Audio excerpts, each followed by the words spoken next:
Duka Stadion Kanjuruhan Malang belum usai, korban tewas masih bertambah. Korban meninggal dunia tragedi Kanjuruhan bertambah satu orang. Ia adalah Helen Priscilla, berumur 20 tahun, yang meninggal pada Selasa 11 Oktober 2022 di RSSA Malang. Helen sempat dirawat selama 10 hari sebelum menghembuskan nafas terakhirnya. Helen Priscilla juga merupakan supporter Arema FC. Dikutip dari surya.co.id, Helen merupakan warga desa Amadanom, Kecamatan Dampit, Kabupaten Malang. Informasi ini juga dibenarkan oleh Kepala Dinas Kesehatan Kabupaten Malang, Wiyanto Wijoyo. Benar, iya, informasi awal demikian.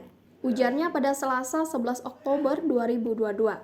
Wiyanto menyebut Helen meninggal dunia saat masih menjalani perawatan di RSUD Kanjuruhan. Menurutnya, Helen mengalami patah tulang pada bagian tangan kiri serta didiagnosa mengalami muntah-muntah dan pusing. Sekarang kami sedang meluncur ke RSSA Kota Malang, kata Wiyanto. Gagal nafas akut.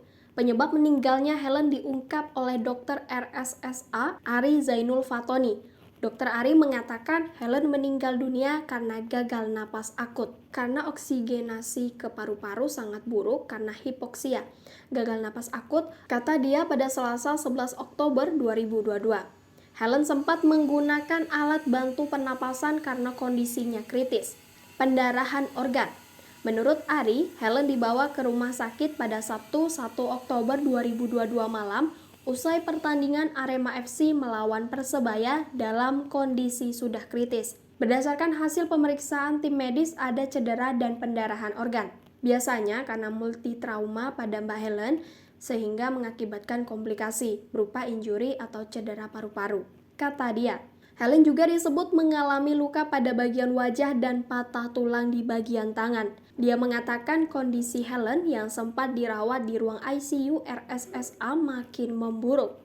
Dari awal memang agak kritis, cuma dalam perjalanannya dikabarkan ada perburukan karena memang masuk sudah dalam multitrauma. Ternyata ada pendarahan di organ dalam sehingga pasca operasi didapatkan kondisi yang lebih berat lagi. Katanya, dirawat 10 hari. Helen sempat dirawat selama 10 hari sebelum menghembuskan nafas terakhirnya. Sementara menurut spesialis anestesi konsultan ICU RSSA Malang, Ari Zainul Fatoni, Helen meninggal dunia pada pukul 14.25 waktu Indonesia Barat setelah menjalani perawatan selama 10 hari. Berbeda dengan Wiyanto, Ari mengatakan Helen mengalami patah tulang kanan dan bukan tangan kiri. Selain itu, katanya Helen juga mengalami cedera di bagian dada atau menderita gagal nafas akut. Penyebabnya oleh cedera di paru-paru. Ada trauma yang menyebabkan cedera. Jelas Ari. Menurutnya, sejak dirawat Helen telah dalam keadaan kritis dan mengalami pendarahan organ dalam. Akibatnya, Helen diharuskan menjalani operasi. Sebagai informasi, setelah adanya tambahan satu korban meninggal dunia, maka total korban tewas berubah dari 131 orang menjadi 132 orang.